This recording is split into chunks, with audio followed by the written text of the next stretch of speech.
Hello, friends. This is Will Zant. I'm the minister at Hagen United Methodist Church, and I'm here with one of our members, Ainsley Santa Barbara. And I wanted to have a conversation with her tonight about her art. I saw a piece of art that really was just inspiring to me in the midst of what's going on in our country, and it really just made me think I need to have a conversation with Ainsley about this piece. And we'll talk about that piece a little bit later.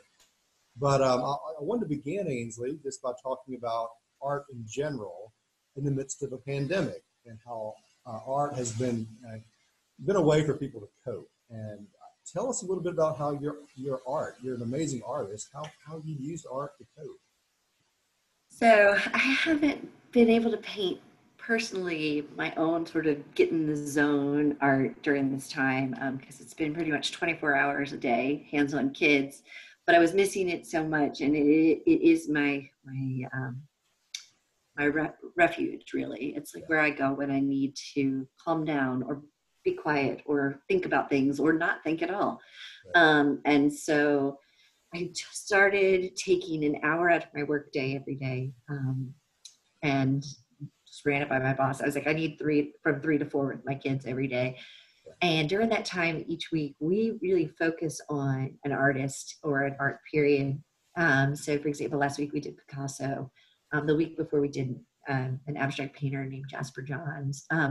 Mostly it's art that I'm passionate about and that I think is worth exposing them to. And even though they're only 3 and 5, the actual movement through whether we're painting or we're creating with cardboard or we're building with wood, building wooden sculptures, or we're out in the yard, we're doing chalk art, or we did a project where we painted flower pots for all of the elderly neighbors we have. And actually, Will, I actually think you got one too, and put tulips in them that we're growing in our garden, like trying to think about multiple forms of art. We actually try to listen to a new form of music every time we do it too, just to expand our minds and also just take our mind away from all of the stress and the pain in the world right now. And it's been amazing. Like some of the art that the kids have produced I think we're all shocked by. Kate and Chloe are two of my favorites. Just love seeing them around, seeing their artwork, and seeing you and Justin and the family just out and about. And it's giving me a lot of pleasure just to see your family decorate your house and decorate the outside. Our house is covered in cardboard right now. It cheers me up when I walk by, so it's really fun to see. Oh, you like the hearts? The hearts? Yeah, there were hearts out there. It was fun to see. I love seeing the neighborhood full of just chalk art and stained glass chalk and stuff. It's been really fun. And the messages people are leaving for each other. Yeah. We have an ongoing messages we leave for the Maples family down the street. And I mean, it's so much fun. Yeah. Like having a pen pal. Makes me kind of wish, like, I wish people would like write this sort of art every day so that when I go to school or when I go to work, I feel kind of uplifted. It's like, man, yeah, totally. Get up, kids. It's awesome. Yeah. Well, I want to talk about this one piece that you have done. It's called Mother Waiting. And this was done a while back. But yes. What inspired me about it when I saw it, it helped me give some articulation to my own sort of feelings. It spoke to me kind of in a way that only art can, I think, about what's going on in our country. We've seen, obviously, the protests and the killing of George Floyd, and everyone's trying to figure out how to process their emotion. This is really tough. There's a lot of anger. There's a lot of protesting, a lot of violence. And there's people just trying to figure out, as white people trying to figure out how to respond. How do I repent? How do I do what's right? We're all trying to figure this out. And I thought that was your piece of art was something beautiful that helped humanize what people are experiencing right now. So would you talk to us a little bit about the piece of art? I know you have it there. You can show us here in just a moment. But yeah, so I guess I'll set the stage by telling you about the piece. I actually painted it 3 years ago. And I painted it for myself. I was trying to resolve how I felt about Trayvon Martin and Michael Brown and the experiences they had. And I had read a book that just gutted me. It was called Citizen. It's by Claudia Rankin. And it's a poem, but it's really a series of pieces that enable you to, as the reader, to get into the minds and the souls of characters like that you know and love, like Serena Williams, but also people like Michael Brown. And the way that Rankin writes you really feel like you are that person and you are the one suffering these injustices. And I couldn't figure out how I felt as I read it, but I knew I was devastated. And for me, art is an expression of it's a way I resolve my feelings a lot of the time. And I kind of have like two faces of art. One is the kind that I'm happy to share and show, and then there's a kind that's just for me, and it's deeper, and it helps me resolve pain. And it's been my way of resolving pain my whole life, and things I don't understand. And so with this, the thing I kept coming back to again and again was like, these were people's children.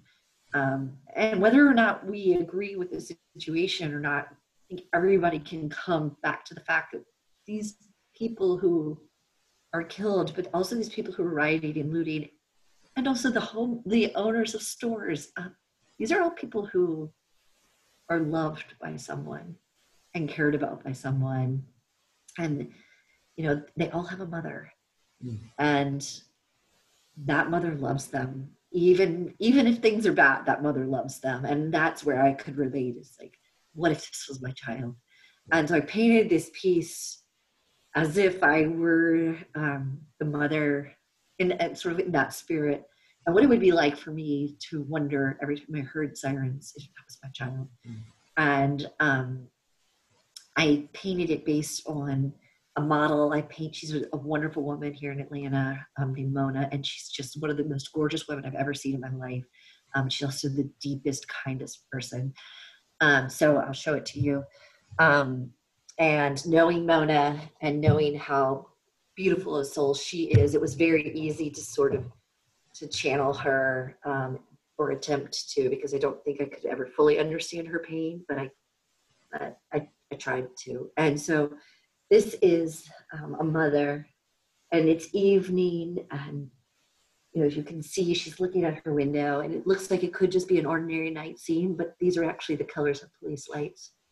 And she's strong, but you can see the wear on her face. Her makeup's been taken off, and there's just the glint of a tear appearing. And I just wanted to show how, like, this beautiful woman who could be anything, has taken off all of her makeup. She is got her hair, ready for bed, and she is totally unguarded, and she's in this place of vulnerability, and she is waiting to hear if her child is okay. And to me, that was like the closest I could get to understanding the pain of the Black experience in America.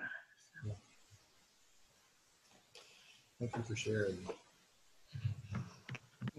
And I shared it now. I didn't share it with anybody except for my mom and a few close friends, but it wasn't something I needed to share. Felt like I needed to share until a friend posted something on the internet somewhere about how white people aren't going to start this dialogue at home about racism and the pervasive nature of it, then nothing's ever going to happen. And so I was like, well, I'm sitting here with a piece at home that I'm hiding, I guess, because it's just for me, and I should share it with the world if I'm really going to open myself up to this dialogue and to bringing my children and my family into the conversation. And so there it is. Only a way to do that, there's no doubt.